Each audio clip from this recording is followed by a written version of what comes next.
A paz do Senhor, queridos irmãos, estamos aqui de volta com o nosso comentário da lição da Escola Bíblica Dominical, desse nosso novo trimestre que está falando sobre os valores do Reino de Deus, a relevância do Sermão do Monte para a Igreja de Cristo.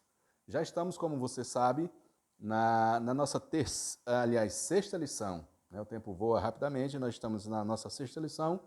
Desta feita, a nossa temática vai trazer um tema bem interessante, que é expressando palavras honestas. Na ocasião do Sermão do Monte, Cristo teve aí uma preocupação muito grande com relação à parte inerente do caráter do cristão, do ser humano de uma forma geral, mas está aí se direcionando necessariamente ao cristão, de que tem que ter a palavra honesta. E nesses tempos pós-modernos, onde o relativismo tem tomado de conta da sociedade, a gente tem percebido que a palavra honesta, a palavra sincera, ela tem tanto saído do nosso vocabulário, quanto do nosso cotidiano. As pessoas, com facilidade, usam de má fé com relação a promessas, né, ao que dizem. No entanto, na perspectiva bíblica, a palavra do homem, a palavra do crente, a palavra do cidadão, ela ainda e precisa, deve ter o seu valor. Nos tempos bíblicos, nós percebemos que havia uma preocupação dos escritos mosaicos com relação à palavra, né? Tinha toda uma preocupação, todo um aparato para que as pessoas não usassem de juramentos em nome de Deus com o objetivo de dar garantia a palavras que eles tinham ou davam para alguém. No entanto, nós vamos perceber que na nova dispensação, Jesus ele tem uma preocupação de fazer as pessoas entenderem que aquelas orientações dadas pelos religiosos da época, havia alguns equívocos. Na verdade, havia até má fé, né?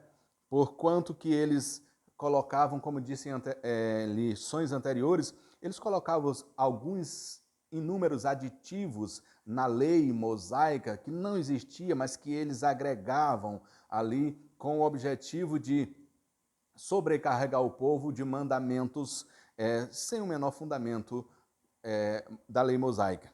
Para você ter uma ideia como é que isso funciona, imagine aí que a Constituição Federal ela foi criada, foi promulgada aí em dezembro de 1988, e de lá para cá, temos aí mais de 3 décadas, e de lá para cá, a nossa Constituição ela sofreu uma infinidade de aditivos. Algumas leis que, com o passar do tempo, houveram necessidade de serem acrescidas à nossa Carta Magna.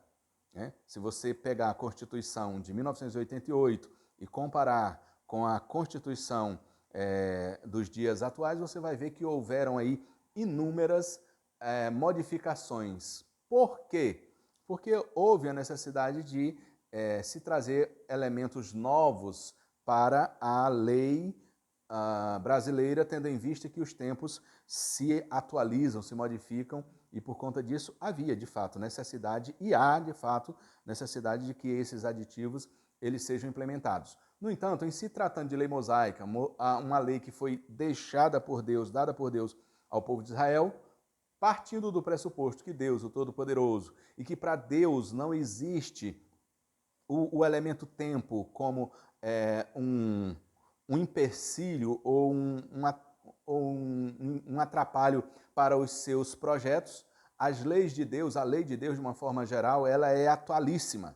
Então ela não precisa de elementos para agregar a ela para que ela tenha de fato a sua validade. Por isso é que Jesus, lá em Mateus, no capítulo 5, versículo 37, ele vai dizer: seja, porém, o vosso falar sim, sim e não, não. Porque o que passa disso é procedência maligna. Essa é a ordem de Jesus, é o mandamento de Jesus com relação à nossa palavra. Né? Basta dizer sim, se for sim, e basta dizer não, se for não. Não há necessidade de fazer aí juramentos em nome de, principalmente, de elementos sagrados, no objetivo de dar garantia, de dar respaldo ao que dissemos. Olha o que é que diz a nossa verdade prática. Fazer um juramento, uma promessa, é algo muito sério. Por isso, o cristão deve cuidar para não prometer e votar aquilo que não tem condição de cumprir.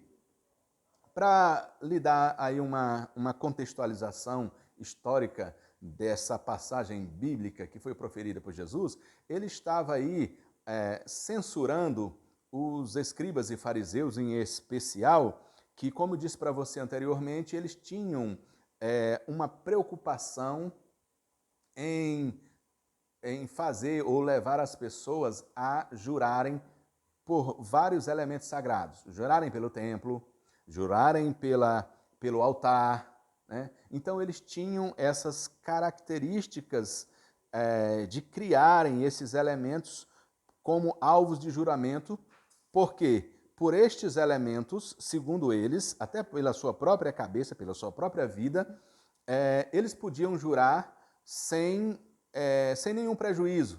Por quê? Porque a ideia deles, subjetivamente, era um juramento para dar respaldo ao que eles diziam, com o objetivo claro e subjetivo de não cumprir o que estavam falando. Né? A censura de Jesus não é necessariamente contra o juramento. Não há nenhuma proibição de Jesus quanto ao jurar. A proibição de Jesus é quanto ao utilizar elementos sagrados, coisas sobre as quais nós não temos controle, para dar garantia e respaldo do que dizemos para alguém. Quando, na maioria das vezes, quando se utiliza desse subterfúgio, a principal preocupação com esta pessoa é dar garantia do que está dizendo como verdade, quando, na verdade, essa pessoa tem plena consciência de que não está falando a verdade. É uma tentativa de engodo. E isso, esses religiosos traziam para o contexto social daquela época no sentido, com o objetivo de dar aquela máscara de religião para suas perversidades internas, que eram as palavras carregadas de engano, carregadas de engodo. Por isso é que as Sagradas Escrituras, através de Jesus, ela diz que nós não devemos julgar pelos céus e nem pela terra. Por quê? Segundo os que criaram esse modelo de juramento, eles acreditavam e pregavam que, jurando por estes elementos, não podia jurar pelo nome de Deus, que aí era pecado, que aí teria consequências. Mas jurar pelo céu, pela terra, pelo altar, pelo templo, pela sua própria cabeça, não tem problema. Né? E aí nós vamos perceber que Jesus ele busca trazer a solução para esses problemas de comprometimento da palavra, trazendo esses elementos, como já dissemos, com o objetivo subjetivo de dar respaldo à sua palavra, que trazia com certeza engodo, e aí ele quer mudar completamente esse cenário. Diz, olha, não precisa desse juramento, basta você utilizar a palavra sim para sim e não quando for não. Não precisa mais do que isso. Até vamos combinar que quando alguém se dá ao luxo de usar de juramento, na maioria das vezes é porque a palavra dessa pessoa não tem garantia, as pessoas não têm segurança no que ele diz, e para que as pessoas possam ter segurança no que ele está dizendo, ele simplesmente usa esses elementos para trazer a confiança da pessoa ao que está dizendo. Quantas vezes você não ouviu alguém dizendo, eu juro por Deus, eu juro por minha mãe, né? Eu juro por minha mãe mortinha. Então, usa dessas coisas sagradas, importantes, de alto valor, para dar respaldo ao que se está dizendo. Quando digo a vocês, naturalmente essas pessoas não têm a confiança ou o respeito do seu interlocutor quando o assunto é a sua palavra. Isso é extremamente perigoso, principalmente para o cristão que vai usar da palavra como mensagem do evangelho. E se a sua palavra não tem credibilidade, como é que o evangelho na sua boca vai ter credibilidade? Então, é preciso que os nossos interlocutores, as pessoas que nos ouvem, elas tenham confiança na nossa palavra e que a mesma tenha credibilidade das pessoas de fora. Para que no momento que você fale, não precise aí de nenhum artifício para que você ou a sua palavra seja agraciada ou acreditada pelas pessoas. Basta você dizer sim e basta você dizer não. E isto é suficiente para que você seja acreditado pelas pessoas ou com a pessoa com a qual você fala. E isso é imprescindível para o cristão. Jesus teve uma preocupação muito grande com isso. Como eu já disse para você, no relativismo moderno, onde a palavra, o caráter, está cada vez mais se tornando aí dissolvido pelo relativismo, claro que a palavra de Deus ela é absoluta e ela prima pela qualidade do nosso caráter, e isto está impregnado no que dizemos, na forma com que falamos, se é verdade ou se não é verdade. Então, para que evite esses elementos externos, né, é preciso que o crente prime por estar falando a verdade e utilizando apenas, como Jesus disse, a simplicidade. Olha, Jesus está aqui simplificando, né, simplificando as relações com as pessoas, com o que diz respeito ao que dizemos, com a nossa palavra, né? Quem tem mais de 60 anos, por exemplo, é fácil lembrar de que há muitos anos atrás, alguém bastava dar sua palavra, dizer que ia, e isso era suficiente porque podia esperar que aquilo acontecia. E se não acontecesse, era por conta de algum imprevisto que não estava sob o controle daquelas pessoas. E isso aconteceu também com Paulo, né? Paulo, ele teve o desejo de visitar uma das igrejas e informou os irmãos que os visitaria. No entanto, por conta de empecilhos, coisas que fogem ao controle humano, e isso é importante a gente pontuar, porque Paulo ele vai servir para nós como esse exemplo. Um exemplo de alguém que faz uma promessa, faz um juramento, né? Mas por força das situações adversas sobre as quais nós não temos controle, a gente acaba falhando. Mas aí Paulo ele vai dizer àqueles irmãos, olha, Deus é sabedor de que eu planejei, de que eu quis de fato ter convosco, mas condições adversas que não estão sob o meu controle não me permitiram ir. Por que Paulo faz esse juramento em nome do Senhor, dando a garantia no nome do Senhor? Porque os inimigos de Paulo já estavam ali tentando incutir na cabeça da igreja de que ele era um descomprometido, de que ele era um irresponsável, de que ele não cumpria com suas palavras e que vivia só de promessas. E para evitar esse tipo de situação, Paulo ele faz esse juramento trazendo como referencial para a sua palavra o nome do Senhor.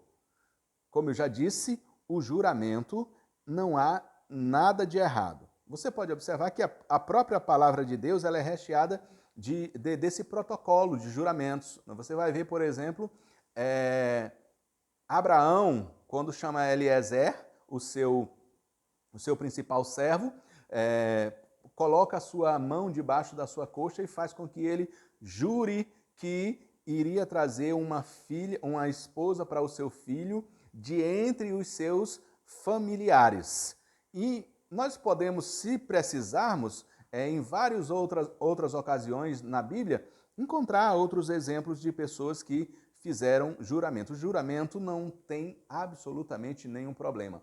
O problema é, como eu já disse, usar de subterfúgio, de tomar mão de coisas sagradas para buscar dar credibilidade às nossas mentiras propositais.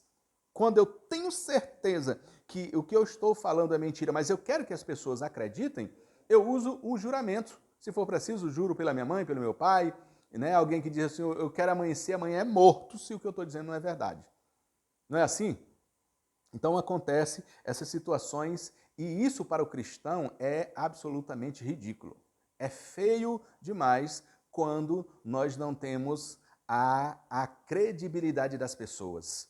Né? Quantos de nós, lamentavelmente, as pessoas dizemos alguma coisa, quando saímos de perto a pessoa diz, aí mente, né? Mente muito. As pessoas não acreditam em absolutamente nada do que dissemos por conta do hábito de utilizarmos palavras mentirosas para trazer ou tentar trazer a credibilidade das pessoas para o que dissemos. Isso é muito perigoso, né? Então, Jesus ele quer quebrar aí esse costume que está enraizado no meio da religiosidade judaica. Isso é impressionante porque Jesus não está falando para pessoas de fora, está falando para a igreja, está falando para cristãos, está falando para pessoas religiosas que professam a fé no Deus Poderoso, no entanto que usam esses elementos para ludibriar. Isso é terrível.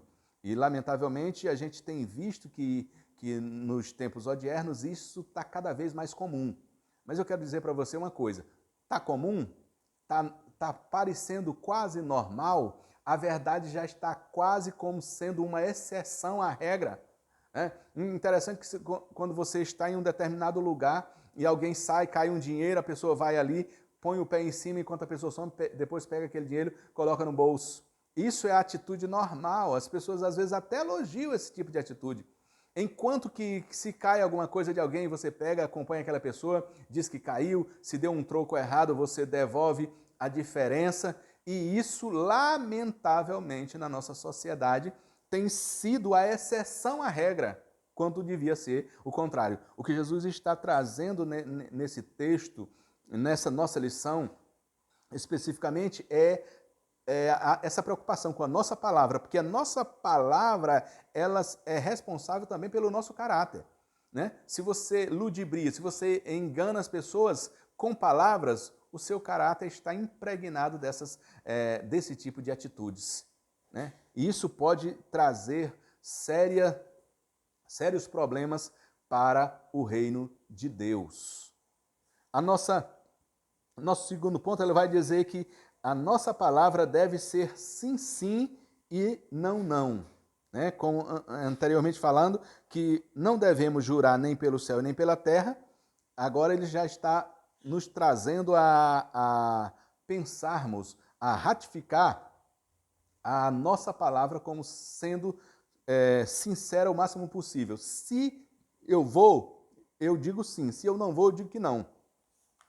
Obviamente que o que dizemos gostaríamos que se cumprisse e a gente faz todo um esforço para que isso se cumpra. No entanto, obviamente que sabemos que nós não podemos dar garantia total, porque tem alguns elementos sobre os quais nós não temos controle. Jesus sabe muito bem disso. Mas no que depender de nós, no que depender do esforço, além do esforço, da preocupação em que eu ter dado a minha palavra, eu tenha a preocupação ali de cumprir. Vou chegar às 8? Faça um esforço todo especial para chegar às 8. Se eu vou amanhã, faça todo um esforço para ir amanhã. Sabe o que a Bíblia quer dizer? É porque às vezes a gente promete com certeza e falha também com certeza. Né? Lamentavelmente é isso. Promete que vai e falha.